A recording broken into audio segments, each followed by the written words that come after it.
भूपी शेरचनद्वारा रचित कविता मध्याह्न दिन र चिसो निद्रा। अखबारको वान्टेड कोलममा म आफ्ना आउने दिनहरूको अनुहार खोजिरहेछु। प्रत्येक जुलुस, सभा, भाषण र नयाँ योजनाका फाइलहरूमा पाइला टेक्ने आधार खोजिरहेछु। नयाँ बजेटको ओठमा खोजिरहेछु आश्वासन। रेडियो घोषणासँग मागिरहेछु सान्त्वनाका 2 शब्द। नयाँ प्ले स्केलले नापिरहेछु म आफ्नो परिवारको आयु। प्रत्येक खाली सिटको सूचनाले मलाई जवान बनाउँछ। प्रत्येक इन्टरभ्यूको परिणाम सुनेर जीवन काखीको पसिना झैँ गनाउँछ। आमाको ममतामा पनि कसैले नैराश्य घोल्दछ।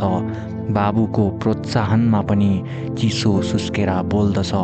कुमारी बहिनीको सिउँदोसँग सिन्दुर झस्के झैँ लाग्छ।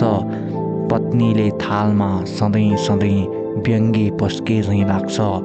एक युग बित्यो म आफ्नो बिन्ती पत्र जस्तो अनुहार बोकेर भड्किरहेछु।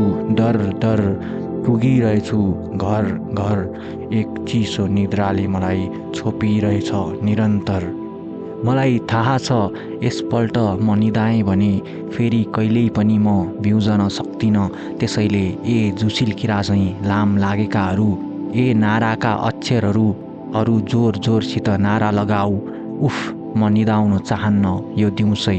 मलाई जगाऊ, मलाई जगाऊ।